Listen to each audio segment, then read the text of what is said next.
Hello everyone, my name is Maulik Pandey and I'm back with another video, and in this video we are going to talk about frequently asking question about real estate।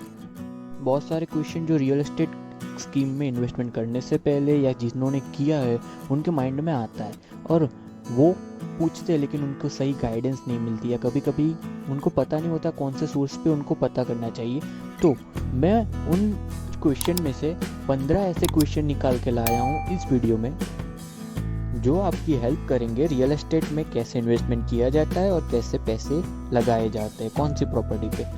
चलिए बात करते हैं उन 15 question की, लेकिन उससे पहले मैं एक बात बता दूं, वो 15 क्वेश्चन में एक पूरे वीडियो में कवर नहीं कर पाऊंगा, तो मैं वीडियो को 2 पार्ट्स में डिवाइड कर दूंगा। पहले जो 7 क्वेश्चन होंगे वो इस वीडियो में होंगे और बाकी के जो 8 क्वेश्चन होंगे वो अगली वीडियो में। चलिए सबसे पहले जानते हैं वो क्वेश्चन कौन कौन से। And the first question is what is the first step of the home buying process. तो इसका आंसर देते हुए मैं ये कहूँगा कि आपको प्री अप्रूवल मिल जाए मॉर्गेज के लिए, ये है आपका फर्स्ट स्टेप। कैसे देखते हैं, चलो। इससे आपको ये पता चलता है कि आप कितने तक की लोन ले सकते हो। जब आपको ये पता होगा कि आपको इतने अमाउंट तक की लोन इजीली मिल सकती है या आपको इतने अमाउंट तक की लोन लेने में परेशानी नहीं होगी, तो आपके माइंड में ये क्लियर हो जाएगा कि मैं इतने तक की या इतने अमाउंट की प्रॉपर्टी मैं खरीद सकता हूँ, और उसके अकॉर्डिंगली आप प्रॉपर्टी सर्च करना स्टार्ट कर सकते हैं और आपका टाइम भी वेस्ट नहीं होगा कि आपकी बजट में वो घर है या नहीं, इन सब की झंझट में। सेकंड स्टेप ये है कि आप लोन एस्टिमेट निकालो लेंडर से, जिससे कि आपको ये पता चलेगा कि आप कितनी डाउन पेमेंट भरनी है आपको। हो सकता है आपको बहुत ज़्यादा टाइम लगे लिक्विड एसेट्स या फंड्स कलेक्ट करने में।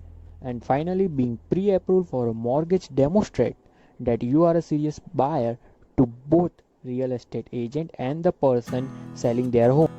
बढ़ते हैं सेकंड क्वेश्चन की तरफ, जो कि है how long does it take to buy a home. Generally 10 से 12 हफ्ते लग जाते हैं घर को ढूंढने से लेकर देखने तक में। एक बार घर सिलेक्ट हो गया उसके बाद 30 से 45 दिन लग जाते हैं उस घर की पेपर वर्क करने में अंडर नॉर्मल मार्केटिंग कंडीशंस। जो बायर्स कैश पेमेंट करके घर खरीदने वाले हो उनके लिए ये प्रोसेस बहुत इजी और कम टाइम में हो जाती है, क्योंकि उनके लोन अप्रूवल प्रोसेस या ऐसा कुछ करने की ज़रूरत नहीं होती। And now the third question is what is a seller market. अब सेलर मार्केट एक ऐसी चीज़ है जो बढ़ती है तो मकान के प्राइसेस भी बढ़ जाते हैं। कैसे देखते हैं, एक छोटे छोटे फैक्टर्स में। सबसे पहले आता है इकोनॉमिक फैक्टर। इकोनॉमिक फैक्टर समझते हैं छोटे से एग्जाम्पल के साथ। सपोज कोई पर्टिकुलर सिटी में लोकल लेबर मार्केट होता है, वो अचानक से बढ़ने लगता है, रेसिडेंसी बढ़ने लगती है, लोग घर खरीदने लगते हैं, अचानक से वहाँ रहने आने लगते हैं दूसरी कोई सिटी में से, या तो अपना दूसरा घर खरीदते हैं, ऐसा कुछ जो पुश करता है होम की प्राइस बढ़ाने के लिए और उसके साथ साथ नई इन्वेंटरी बिल्ड करने के लिए। फिर आता है interest rate trending downward. Interest rate trending downwards में क्या होता है कि जनरली इंटरेस्ट गिरने लगता है, जिससे कि मकान अफोर्डेबल हो जाता है, जिससे लोग मकान खरीदने की तरफ अट्रैक्ट होते हैं, स्पेशली वो लोग जो मकान में इन्वेस्ट करना ज़्यादा पसंद करते हैं। And particularly for the first time home buyers who can afford bigger home as the cost of the money goes lower। और उसके बाद का जो फैक्टर है वो है लो इन्वेंटरी। मतलब कि पर्टिकुलर सिटी में बहुत कम अमाउंट के घर बचे हुए हैं, या तो फिर वहाँ पे कंस्ट्रक्शन काम ज़्यादा नहीं हो रहा, कुछ भी एग्रीकल्चर लैंड की वजह से या कोई भी फैक्टर की वजह से वहाँ पे ज़्यादा कंस्ट्रक्शन का काम नहीं हो रहा।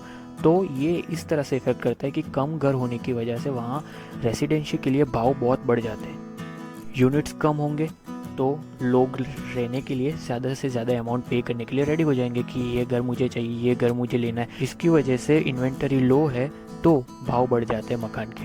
ये फैक्टर सबसे ज़्यादा इफेक्ट करता है इंडिया में, क्योंकि पॉपुलेशन दिन पर दिन बढ़ती जा रही है। चलिए बढ़ते अगले क्वेश्चन की तरफ, जो कि है व्हाट इज बायर्स मार्केट। चलिए इस क्वेश्चन को भी हम समझते छोटे छोटे फैक्टर्स में। सबसे पहले जो आता है वो है इंटरेस्ट रेट ट्रेंडिंग हायर। अब क्या होता है इसमें कि लोन की जो अमाउंट होती है उसको कम किया जाता है ताकि ज़्यादा से ज़्यादा बायर्स आए उस पर्टिकुलर डील में और मकान खरीद सके, और उस घर की अमाउंट भी कम की जाती है ताकि ज़्यादा से ज़्यादा लोग अट्रैक्ट हो उस घर को खरीदने के लिए। Homes prices drop to meet the level of the demand and buyers find the better deals. Generally ये कॉन्सेप्ट होता है इंटरेस्ट रेट ट्रेंडिंग हायर्स में। अब सेकंड स्टेप आता है हाई इन्वेंटरी।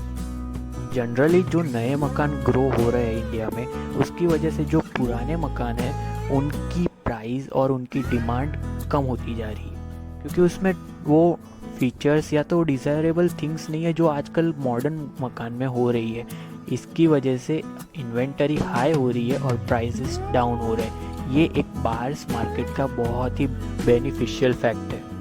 और आप रेडी हो जाते हो अगर थोड़ी बहुत चेंजेस करने के लिए उस पुराने मकान में, तो आपको बहुत ही कम प्राइस में बहुत अच्छा घर मिल सकता है, और साथ ही साथ आपको उसमें थोड़ा बहुत खर्चा करके उसमें आप अपनी मॉडर्न इक्विपमेंट या मॉडर्न चीज़ें आप उसमें डलवा सकते हो, इंस्टॉल कर सकते हो और उसके बेनिफिट्स ले सकते हो। बढ़ते हैं अगले फैक्टर की तरफ।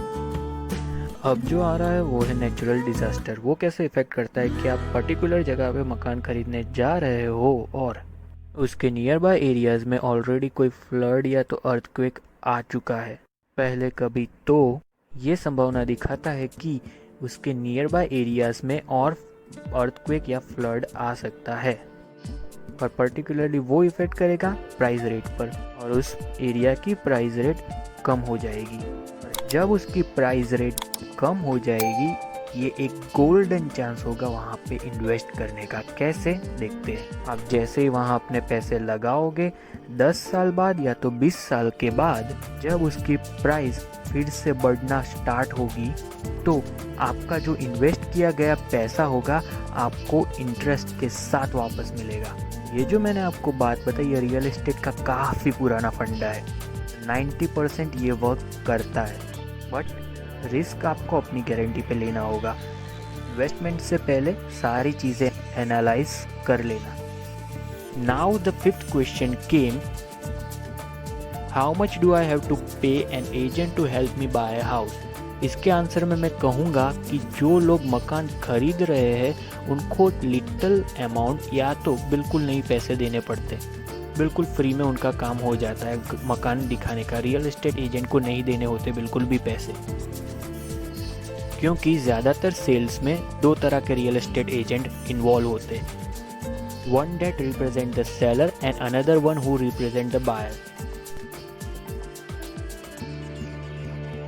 अब जो लिस्ट होती है ब्रोकर्स की, वो सेलर को प्रॉपर्टी रिप्रेजेंट करते हैं, और प्रॉपर्टी रिप्रेजेंट करने के वो थोड़े से पैसे चार्ज करते हैं। मार्केटिंग में थोड़े बहुत पैसे ज़्यादा खर्च हो जाते हैं, जैसे कि आप रेडियो पे एडवर्टाइज़ करते हो, टीवी चैनल पे एडवर्टाइज़ करते हो, या तो कहीं इंटरनेट पे आप एडवर्टाइजमेंट कर रहे हो, पेपर न्यूज़पेपर में आप भेज रहे हो एडवर्टाइजमेंट, तो उसके थोड़े बहुत पैसे लग जाते हैं। और तो और property local multiple listing service MLS में दिखाई जाती है, जहाँ पे दूसरे एजेंट वो पर्टिकुलर एरिया के देख सकते हैं उस प्रॉपर्टी को और उसे बेचने में हेल्प कर सकते हैं। अब जो एजेंट बायर को रिप्रेजेंट करते हैं उनको पैसे दिए जाते हैं ब्रोकर के थ्रू। उनको ये कहा जाता है कि आपको होम बायर्स को लाना है मेरे टेबल तक। जब वो पर्टिकुलर बायर उस प्रॉपर्टी को उस ब्रोकर के थ्रू खरीदता है, तब वो ब्रोकर उस एजेंट को थोड़े बहुत पैसे देता है। इसलिए मैंने कहा कि बायर्स होते हैं वो एजेंट को पैसे नहीं देते। लेकिन अगर आपको मकान नहीं मिल रहा है और ऐसी सिचुएशन है, आपको अर्जेंसी में ख़रीदना है, तो आपको छोटी बहुत अमाउंट पे करनी पड़ती है। अब 6 क्वेश्चन आता है कि what kind of a credit score do I need to buy a home. ज़्यादातर जो लोन प्रोसेस होती है उसमें 620 या उससे हायर रेट का क्रेडिट स्कोर की रिक्वायरमेंट होती है। इसकी वजह से जो बोरोवर होता है, जो लोन खरीदनार होता है, उसके ऊपर से रिस्क कम रहता है, और जिससे भी वो मकान खरीद रहा है या प्रॉपर्टी खरीद रहा है उसे कम से कम पैसे डाउन पेमेंट के रूप में देने पड़ते हैं। और तो और उसको इंटरेस्ट रेट भी कम पे करना पड़ता है। क्रेडिट स्कोर के ऊपर मैं ज़्यादा बात नहीं करूँगा, बढ़ते हैं अगले क्वेश्चन की तरफ। Now the final 7th question came and the question is how much do I need for a down payment? चलिए बात करते हैं डाउन पेमेंट के बारे में। अब नेशनल एवरेज डाउन पेमेंट 11% होता है, लेकिन घर खरीदनार नया है, उसने पहले कभी कोई प्रॉपर्टी में इन्वेस्ट नहीं किया है, तो उसके लिए थोड़ी सी अमाउंट चेंज हो जाती है। चलिए जानते हैं थोड़ी गहराई से इसके बारे में। ऑन एवरेज 11% डाउन पेमेंट देना पड़ता है बायर्स को। जो न्यूली प्रॉपर्टी इन्वेस्टर होते हैं उन्हें 3 to 5% डाउन पेमेंट देना पड़ता है, क्योंकि जो लोग पहली बार घर खरीद रहे या इन्वेस्टमेंट कर रहे हैं उन्हें बड़े डाउन पेमेंट की रिक्वायर नहीं होती। और तो और FHA गाइडलाइंस भी ये कहती है कि जो इंसान फर्स्ट टाइम प्रॉपर्टी में इन्वेस्टमेंट कर रहा है या प्रॉपर्टी खरीद रहा है उसे 3.5% तक की डाउन पेमेंट देने की ज़रूरत है, उससे ज़्यादा उसे देने की ज़रूरत नहीं है। और इसी के साथ मैं आज का ये वीडियो ख़त्म करता हूँ। बाकी के जो 8 क्वेश्चन हैं वो अगली वीडियो में आएंगे। वो वीडियो 2 से 3 दिन में अपलोड की जाएगी। प्लीज़ सब्सक्राइब कर लेना मेरी चैनल को, नोटिफिकेशन बेल बजा देना और मिलते हैं अगली वीडियो में। Bye bye.